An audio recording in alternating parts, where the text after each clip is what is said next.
নমস্কার। সাহিত্যের মণিমাণিক্যগুলি অনুষ্ঠানে গল্প বলার কথক ঠাকুর অডিও বুক ইউটিউব চ্যানেলে আজ শোনাব আমাদের প্রাণের লেখক বিভূতিভূষণ বন্দ্যোপাধ্যায় রচিত ছোট গল্প বৈদ্যনাথ।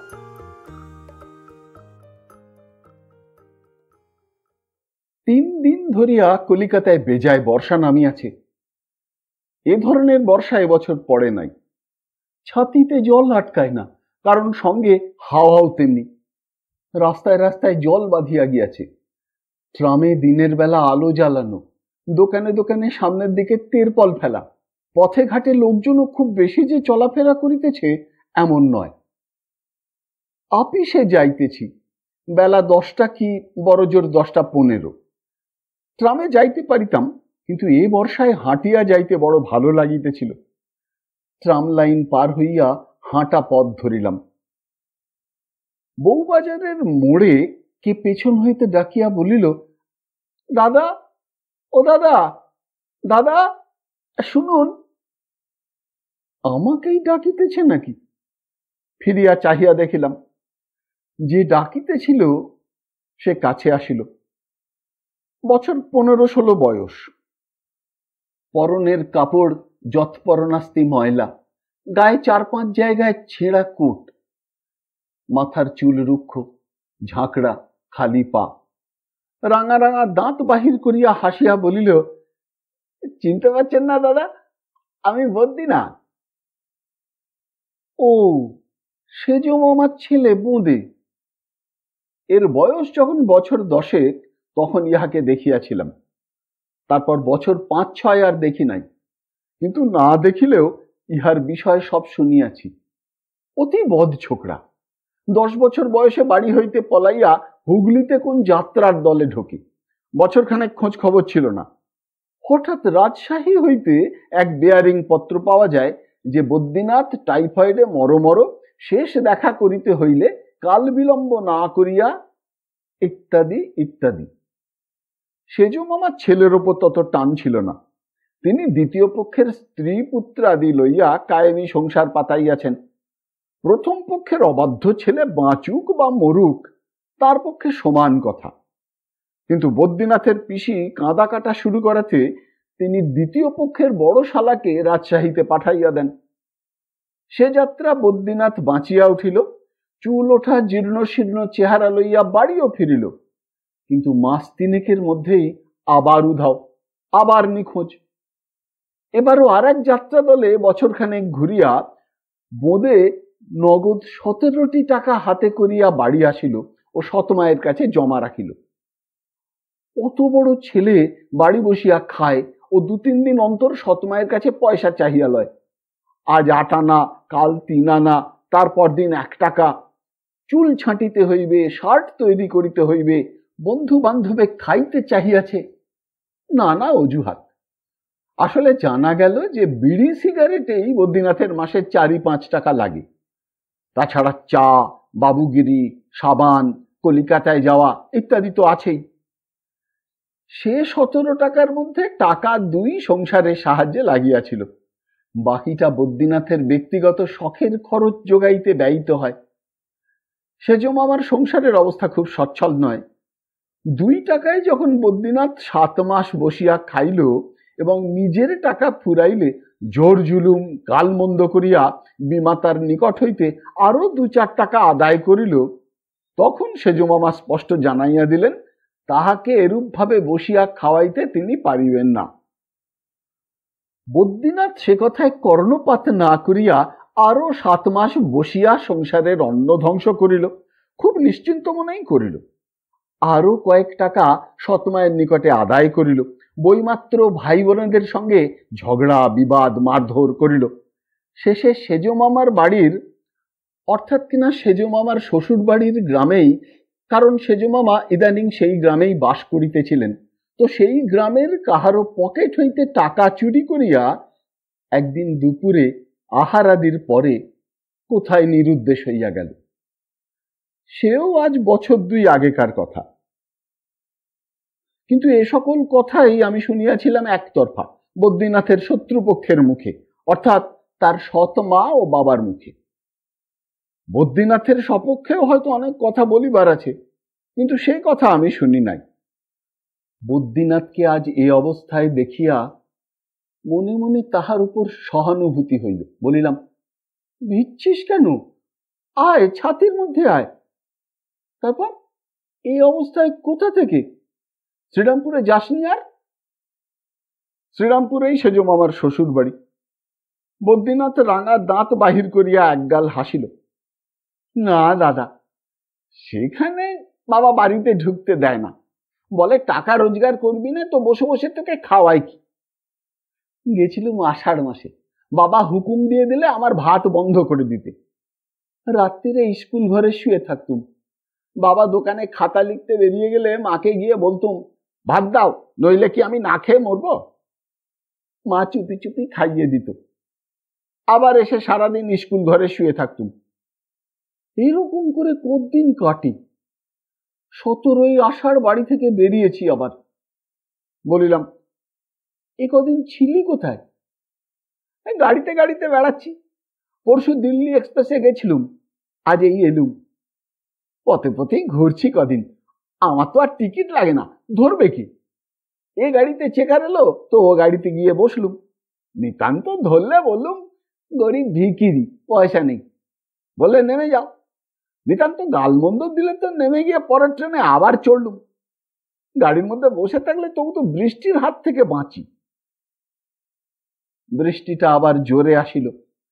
দুজনে একটা গাড়ি বারান্দার নিচে আসিয়া দাঁড়াইলাম। জিজ্ঞাসা করিলাম, তোর মামার বাড়ি যাসনি কেন? শুনেছি তাদের নাকি বেশ অবস্থা ভালো। ভালো তো, কিন্তু তারা আমায় দেখতে পারে না। সেবার বসিরহাটে আমাদের দলের গাওনা ছিল তো, ওখান থেকে মামার বাড়ি গেলুম। বড় মামা বললে, এখানে কি জন্য এলি? দিদিমা বললে, যাকে নিয়ে সম্বন্ধ সেই যখন চলে গিয়েছে তখন তোর সঙ্গে আর সুবাদি কিসের? তুই আর এখানে আসিস নে। সেই থেকে আর যাইনি। একটা খাবারের দোকানে বসাইয়া বদ্রীনাথকে কিছু খাওয়াইলাম। সে যেরূপ গুগ্রাসে খাইতে লাগিল, তাহাতে বুঝিলাম কয়েকদিন তাহার অদৃষ্টে আহার জোটে নাই বোধহয়। মনে কষ্ট হইল। ছোঁড়াটা নিতান্ত অদৃষ্ট মন্দ। এই বৃষ্টি বর্ষায় ছেঁড়া কাপড় পরিয়া খালি পেটে আশ্রয় অভাবে আজ দিল্লি কাল বেনারস করিয়া রেলে রেলে বেড়াইতেছে। দূর দূর করিয়া শেয়াল কুকুরের মতো সবাই তাড়াইয়া দিতেছে, এমনকি নিজের বাবা পর্যন্ত। বেচারি তবে যায় কোথায়? বলিলেই তো হইল না। ভাবিয়া চিন্তিয়া বলিলাম, এক কাজ কর বোঁদে, তুই রানাঘাটে আমার বাসায় গিয়ে থাক। চল, আমি তোকে টিকিট কেটে গাড়িতে পাঠিয়ে দিচ্ছি। সেখানে বাড়ির ছেলের মতন থাকবি, কোনো কষ্ট হবে না। চল। টিকিট কিনিয়া গাড়িতে উঠাইয়া দিয়া বদ্রীনাথের হাতে আনা 2 পয়সা দিয়া বলিলাম, পথে যদি দরকার হয় রইল তোর কাছে। শনিবার রানাঘাটে গিয়া দেখিলাম বদ্রীনাথ বাড়িতে মেয়েদের কাছে খুব আদর যত্ন পাইতেছে। কাপড় জামা মেয়েরা সাবান দিয়া কাচিয়া দিয়াছে। বদ্রীনাথের চেহারারও যথেষ্ট পরিবর্তন ঘটিয়াছে। মাথার চুল 10 আনা 6 আনা ছাঁটা, বেশ টেরি কাটা। পথের মোড়ে শাঁকর উপর বসিয়া বিড়ি খাইতেছিল। আমায় দেখিয়া তাড়াতাড়ি ফেলিয়া দিল। দাদার ছোট মেয়ে পাঁচির জন্য একখানা সাবান আনিয়াছিলাম। দুপুরের পরে সেখানা ব্যাগ হইতে বাহির করিয়া তাহাকে দিতেছি, বদ্রীনাথ ব্যগ্রভাবে হাত বাড়াইয়া বলিল, ও সাবান কি করবে দাদা, দিন দিন না। আমি একটু অবাক হইয়া গেলাম। 16-17 বছরের ছেলে, নিতান্ত খোকাটি নয়। 7-8 বছরের মেয়ে সম্পর্কে তার ছোট ভাইজি হয়, তার জিনিস কাড়িয়া লইতে যায়, আর বিশেষ করিয়া আমার হাত হইতে। পাঁচিকে বলিলাম, পাঁচি, এ সাবানখানা তোর কাকাকে দে, তোর জন্য এখানকার বাজার থেকে আর একখানা আনিয়ে দেবক্ষণ, কেমন তো? পাঁচি আমার কথার প্রতিবাদ করিল না। নীরবে কাঁদো কাঁদো মুখে ঘাড় নাড়িয়া সম্মতি জানাইল। সাবানখানা বদ্রীনাথ লোভ লোলুপ ব্যগ্রতার সহিত আমার হাত হইতে একরূপ লুফিয়াই লইল। মনটা আমার কেমন অপ্রসন্ন হইয়া গেল। 2 দিন পরে দেখিলাম বদ্রীনাথ বাড়ির ছেলে মেয়েদের সকলকে শাসন করিতে শুরু করিয়াছে। কাহাকেও বলিতেছে হাড় ভাঙিয়া গুঁড়া করিব, কাহাকেও বলিতেছে পিঠে জল বিছুটি দিব, ইত্যাদি ইত্যাদি। হয়তো কেউ খাবারের জন্য বাড়িতে বিরক্ত করিতেছে, কেহ বা বলিতেছে সে আজ কিছুতেই চুল ছাটিবে না, কেহ বা তেতো ওষুধ খাইতে চাহিতেছে না, কিংবা হয়তো নিজেদের মধ্যে ঝগড়া বাঁধাইয়াছে। এই সব তাহাদের অপরাধ। ছোট ছোট ছেলে মেয়েদের কেহ বকুনি মারধর করে, এ আমি একেবারেই পছন্দ করি না। বদ্রীনাথকে ডাকিয়া বলিয়াছিলাম, ওদের কথায় তোর থাকবার দরকার কি রে বোধে? ওরা যা খুশি করুক না, তুই ওরকম করে বকিস নে ওদের। মাঝে আর একবার রান্নাঘাটে গেলাম। বদ্রীনাথকে বাড়িতে না দেখিতে পাইয়া জিজ্ঞাসা করিলাম, বদ্রীনাথ কোথায়, দেখছি না যে। শুনিলাম সে বাড়িতে প্রায় থাকেই না, দুবেলা খাওয়ার সময় হাজির হয় মাত্র। স্টেশনের কাছে কোন পাউরুটির দোকানে তার আড্ডা, সেখানে দিনরাত বসিয়া ইয়ার্কি দেয়। বাড়ির ছেলেমেয়েরা তাহার নামে নানা অভিযোগ উত্থাপিত করিল। দাদার মেয়ে বলিল, আমার সে সাবানখানা বদ্রীনাথ কাকা কেড়ে নিয়েছে, বললে যদি না দিস তোকে মেরে চিংড়ি মাছ বানাবো। সন্ধ্যার সময়ে মোহিত ডাক্তারের ডিসপেন্সারিতে বসিয়া চা খাইতেছি। বদ্রীনাথ আসিয়া বলিল, 4 আনা পয়সা দিন, বৌদি বলে দিলেন বাজার থেকে আলু নিয়ে যেতে হবে। বদ্রীনাথের ওপর মনটা তত প্রসন্ন ছিল না, কিন্তু পয়সা দিতে গিয়া মনে মনে ভাবিলাম, যাই হোক, দুষ্টুমি করুক আর যাই করুক, বাসার একটু আধটু সাহায্য তো ওকে দিয়ে হচ্ছে। বয়স কম, দুষ্টুমি একটু আধটু করেই থাকে। 2-3 দিন পরে বৌদি আবার কতকগুলি নূতন অভিযোগ বদ্রীনাথের বিরুদ্ধে যখন আনিলেন, তখন ওই কথাই আমি বলিলাম। বৌদি বলিলেন, কবে কোন কাজ করে ও? কে বলেছে তোমায় ঠাকুরপো? শুধু খাওয়া আর পাউরুটির দোকানে না কোথায় বসে বসে আর কি দেওয়া, এছাড়া আর কি কাজ ওর? বলিলাম, কেন, হাট বাজার তো প্রায়ই করে। এই তো সেদিনও তুমি ওকে বাজার করতে দিয়েছিলে, আলু নাকি? এর আগেও তো অনেকবার। বৌদিদি বিস্মিত হইয়া বলিলেন, আমি? কবে, কই, আমার তো মনে হয় না। কে বললে? আমি বলিলাম, বলবে আবার কি, আচ্ছা দাঁড়াও ভজিয়ে দিচ্ছি। আমার মনেও কেমন সন্দেহ হলো। বদ্রীনাথকে ডাকাইলাম, কিন্তু তাকে বাড়িতে পাওয়া গেল না।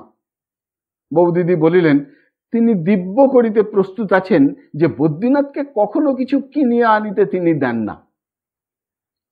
তখন মনে পড়িল, বদ্রীনাথ এটা ওটা বাড়ির ফরমাসের ছুতায় আমার নিকট হইতে 2 আনা 4 আনা অনেকবার আদায় করিয়াছে। প্রায়ই যখন মোহিত ডাক্তারের ডিসপেন্সারিতে বসিয়া আড্ডা দিই, সেই সময় গিয়া চায়। ও ছোকরা কি ধরিবাজ! ঠিকই বুঝিয়াছিল যে আমি যখন আড্ডায় মশগুল, তখন পয়সা চাহিলেও আমি তাহার কাছে কোনো কৈফিয়ত চাহিব না। কেন পয়সা, কিসের জন্যে পয়সা, অথবা বাড়িতেও সে বিষয়ের উল্লেখ করিতে ভুলিয়া যাইব। ভাবিলাম, ছোঁড়াকে এমন শিক্ষা দিব যাহাতে ও পথে আর কখনো না যায়। কিন্তু সেদিন আমি আহারাদি করিয়া রাত্রের ট্রেনে যখন কলিকাতা রওনা হইলাম, তখন পর্যন্ত বদ্রীনাথ বাড়ি ফেরে নাই। পুনরায় বাড়ি আসিলাম মাসখানেক পরে। বদ্রীনাথের কথা তখন নানা কাজে একরূপ চাপা পড়িয়া গিয়াছে, তাহার উপর রাগটাও পড়িয়া গিয়াছে। পূজার অল্পই দেরি। রানাঘাটের বাজারেই প্রতি বছর কাপড় চোপড় কিনি। কে বহিয়া আনে কলিকাতা হইতে? হইল না হয় 2-1 পয়সা দর বেশি। বাড়ির ছেলে মেয়ে সঙ্গে লইয়া কাপড়ের দোকানে গিয়া পছন্দসই জিনিস কিনিবার বেশ একটা আনন্দ আছে। কলিকাতা হইতে মোট বাঁধিয়া কাপড় কিনিয়া আনিলে সে আনন্দ হইতে বঞ্চিত হইতে হয়। বদ্রীনাথ আর্জি পেশ করিল, তাহার এক কাপড় চাই, জুতা চাই, শার্ট চাই, গামছা চাই, একটা টিনের তোরঙ্গ চাই। দেখলাম অনেক টাকার খেলা। তোরঙ্গের কি দরকার এখন? থাক, এখন পুজোর পর দেখা যাইবে। 2 জোড়া কাপড় কেন, এখন 1 জোড়াই চলুক। একটা শার্টেই পূজা কাটিয়ে যাইবে এখন। জুতা একেবারেই নাই। পায়ের মাপটা দিলে বরঞ্চ আসছে শনিবার চীনে বাড়ি। পূজার সপ্তমীর দিন একটা ঘটনা ঘটিল।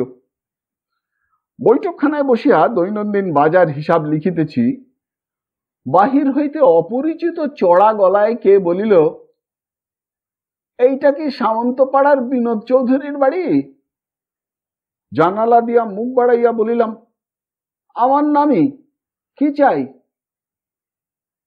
মড়ুই পোড়া বামনের মতো চেহারা একটা পাকশিটে গড়নের লোক ঘরে প্রবেশ করিল।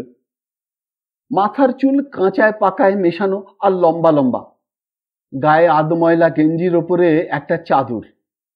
হাত জোড় করিয়া নমস্কার করিয়া বলিল, ভালোই হলো, আপনার সঙ্গে দেখা হয়ে গেল। প্রণাম হয় চৌধুরী মশাই। কথাটা বলতেই হয় শেষকালটা। আপনার ছোট ভাই সুরেন আমাদের দোকান থেকে। বিস্মিত হইয়া বলিলাম, আমার ছোট ভাই সুরেন? হ্যাঁ, ওই ওই যে লম্বা, একহারা কালো মতো চেহারা, ছোকরা, 16-17 বছর বয়স। বুঝিতে বিলম্ব হইল না লোকটা কাহার কথা বলিতেছে। বলিলাম, হ্যাঁ, কি করেছে শুনি?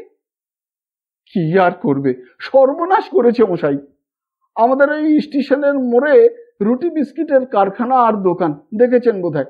বাবু তো ওইখান দিয়েই যান আসেন। আমার নাম রতন ঠাকুর, শ্রী রামরতন বাড়ুজ্জে। আগে পরিচয় দিতে লজ্জা হয়, কি করি পেটের দায়ে। আমি বাধা দিয়া বলিলাম, তারপর কি হয়েছে বলছিলেন? সে এক লম্বা গল্প করিয়া গেল। বদ্রীনাথ ওখানে বসিয়া আড্ডা দিত। আমার সহোদর ভাই এবং নাম সুরেন, এই পরিচয় দিয়া সেখানে খুব খাতির জমাইয়াছিল। বলিত, দাদার সঙ্গে বনিতেছে না, শীঘ্রই সে নাকি পৃথক হইবে। রাধা বল্লভ তলায় একখানা বাড়ি আছে, তাহারই ভাগে পড়িবে সেখানা। তখন সেও রতন ঠাকুরের রুটি বিস্কুটের ব্যবসায় যোগ দিবে, কিছু মূলধন ফেলিতেও সে রাজি আছে। রতন ঠাকুর তাহাকে বিশ্বাস করিয়া দোকানে বসাইয়া মাঝে মাঝে স্টেশনের প্ল্যাটফর্মে নিজের ভেন্ডারদের কাছে যাইত। এরকম আজ মাস 2 চলিয়া আসিতেছে। রতন কোনো অবিশ্বাস করিত না। ইদানিং রতন তাহারই উপর কেনাবেচার ভার দিয়া হয়তো 2-5 ঘন্টার জন্য দোকানে অনুপস্থিত থাকত। গতকল্য রতন চাকদায় গিয়াছিল কি কাজে, বদ্রীনাথকে দোকানে বসাইয়াই গিয়াছিল। আজ সকালে ক্যাশ মিলাইতে গিয়া রতন দেখে 26 টাকা 13 আনা ক্যাশ বাক্স হইতে উধাও হইয়াছে। নিশ্চয়ই এ বদ্রীনাথ ছাড়া আর কাহারও কাজ নাই, হইতেই পারে না। তাই সে সকালেই ছুটিয়া আমার কাছে আসিয়াছে। কোন রকমে বুঝাইয়া ভরসা দিয়া রতন ঠাকুরকে বিদায় দিলাম। যখন আমার সহোদর ভাই বিশ্বাসে রতন ঠাকুর তাহাকে প্রশ্রয় দিয়াছে, তখন সে আমার যেই হোক, টাকা মারা যাইবে না রতনের, না হয় আমি নিজেই দিব। বদ্রীনাথকে রতনের সামনে ডাকানো আমি উচিত বিবেচনা করিলাম না। ঘরের ভিতর তর্কাতর্কি কথা কাটাকাটি আমি পছন্দ করি না। রতন চলিয়া গেলে বদ্রীনাথকে ডাকাইয়া বলিলাম, আমার এখানে থাকা তোমার পোষাবে না বদ্রীনাথ, তুমি অন্য জায়গা দেখে নাও। বিকালে বদ্রীনাথ পোঁটলা পুঁটলি লইয়া বিদায় লইল। এরপরে বদ্রীনাথকে দেখি নাই আর অনেকদিন। মাস 5-6 পরে ট্রেনে কলিকাতা হইতে ফিরিতেছি। ব্যারাকপুরের প্ল্যাটফর্মে হঠাৎ দেখি অতি মলিন এক কাঁচা গলায় বদ্রীনাথ। ব্যাপার কি? সেজুমামা ও মামিমা দিব্যি সুস্থ দেহে বর্তমান আছেন, গত শনিবারও দেখা করিয়া আসিলাম। তবে বদ্রীনাথের গলায় কাঁচা কিসের? ব্যাপারটা ভালো করিয়া বুঝিবার পূর্বেই বদ্রীনাথ আমার গাড়ির দরজাতে আসিয়া পৌঁছিল এবং ইনাইয়া বিনাইয়া যাত্রীদের কাছে বলিতে লাগিল যে সম্প্রতি তাহার মাতৃবিয়োগ হইয়াছে, তাহার আর কেহ নাই, কি করিয়া মাতৃদায় হইতে উদ্ধার হইবে ভাবিয়া ভাবিয়া রাত্রে ঘুম হয় না, অতএব ইত্যাদি ইত্যাদি। আমি দেখিলাম আমার কামরায় আসিল বলিয়া। অন্যদিকে মুখ ফিরাইয়া তাড়াতাড়ি সে কামরা হইতে নামিয়া অন্য একখানা গাড়িতে গিয়া উঠিলাম। কি বিপদ, কি বিপদ! এমন বিপদেও মানুষে পড়ে। একদিন বড় মামার বাসায় গিয়া গল্পটা করিলাম। বড় মামা বলিলেন, ওর কথা আর বলো না, মধ্যে কি মাসটা এখানে তো এলু। তোমার মামিমা বললেন, বোধে তুই তো এলি, তোর পকেটে তো একটা পয়সাও নেই দেখছি। আমার কিন্তু ভয় হচ্ছে রে। বোধে বললে, আমারও ভয় হচ্ছে জ্যাঠাইমা। টুনুর গলার হার, ছোট খুকির বালা সামলে রেখো। তোমার মামিমা তক্ষুনি তাদের হার বালা সব খুলে ট্রাঙ্কের মধ্যে পুরলেন। খুব সকালে বদ্রীনাথ চলে গেল, আমি তখন মশারির মধ্যে শুয়ে। একটু বেলা হলে দেখি আমার বাঁধানো হুঁকোটা ঘরের মধ্যে নেই। খোঁজ খোঁজ আর খোঁজ, কার কীর্তি বুঝতে বাকি রইল না। সেই থেকে আর তাকে দেখিনি। ছোকরাটা এমন করে উচ্ছন্নে গেল। ওর বাবারও দোষ নেই, ওকে মানুষ করবার চেষ্টা যথেষ্ট করেছিল, কিন্তু যে মানুষ না হবার তাকে মানুষ করে কার সাধ্যি। পুজোর পরে সেজ মামার পত্রে জানিলাম, দত্তপুকুরের জমিদার কাছারি হইতে একখানা পুরনো কাপড় চুরি করিবার ফলে বদ্রীনাথের জেল হইয়াছে 3 মাস। জেল হইতে বাহির হইবার অনেক দিন পরে সে একবার রানাঘাটে আমার বাসায় আসিল। সবারই মুখে শুনিতে পাইলাম বদ্রীনাথ ভালো হইয়া গিয়াছে। কি করিয়া তাহারা একথা জানিল আমি তাহা বলিতে পারি না, কিন্তু হঠাৎ দেখি বদ্রীনাথকে বাড়ি সবাই খুব যত্ন আদর করিতেছে। দিন 2-3 বাসায় থাকিল। একদিন সকালে বদ্রীনাথ চা খাইতে খাইতে আমারই সঙ্গে বসিয়া গল্প করিতেছে। বৌদিদি আসিয়া বলিলেন, বোধে এই বাটি রইল, আর ঠাকুরপোর কাছ থেকে 10টা পয়সা নিয়ে ওই মোড়ের দোকান থেকে সর্ষের তেল নিয়ে আসিস তো। বদ্রীনাথকে পয়সা বাহির করিয়া দিলাম চা খাওয়ার পরে। বদ্রীনাথ কাঁসার বাটিটা হাতে করিয়া পয়সাটা ট্যাঁকে গুঁজিয়া বাহির হইয়া গেল। সকাল 7:30টার তখন বেশি নয়। বদ্রীনাথের সঙ্গে পুনরায় দেখা বছরখানেক পরে। হঠাৎ একদিন কলকাতায় সীতারাম ঘোষের স্ট্রিটের মধ্যে একটা গলির মোড়ে জীর্ণ মলিন ছন্ন ছাড়া মূর্তি, খালি পা, বড় বড় ঝাঁকড়া রুক্ষ চুল, যেমন ময়লা কাপড় পরনে ততোধিক ময়লা জামা গায়ে। প্রথম কথাই আমার মুখ দিয়া কি জানি বাহির হইয়া গেল, হ্যাঁ রে বোধে, বাটিটা কি করলি রে? এই 1 বৎসর যেন ওই কথাটা জানিবার জন্যই হাহা করিয়াছিলাম। বদ্রীনাথ বিপন্ন মুখে কি একটা জবাব দিবার 2-1 বার চেষ্টা করিতে গিয়া যেন বিষম খাইল, এবং হঠাৎ সুরুত করিয়া পাশের গলির মধ্যে ঢুকিয়া পড়িয়া দ্রুত পদে অদৃশ্য হইয়া গেল।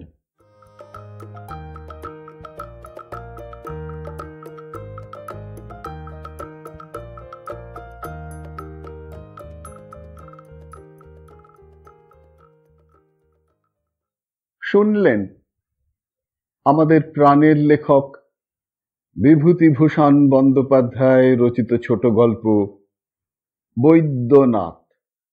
যদি এই অনুষ্ঠানটি আপনার ভালো লেগে থাকে তবে অবশ্যই একটি লাইক দিয়ে আমায় উৎসাহিত করবেন। যারা এখনো আমার এই চ্যানেলটিকে সাবস্ক্রাইব করেননি তারা অবশ্যই সাবস্ক্রাইব বোতামটি টিপে চ্যানেলটিকে সাবস্ক্রাইব করে নেবেন, এবং ভিডিওর কমেন্ট বক্সে আপনার মূল্যবান মতামত জানিয়ে চ্যানেলটিকে আরো এগিয়ে নিয়ে যেতে আমায় সাহায্য করবেন। ভালো থাকুন, পাশে থাকুন, সুস্থ থাকুন, আর শুনতে থাকুন সাহিত্যের মণিমাণিক্যগুলি অনুষ্ঠানটি। নমস্কার।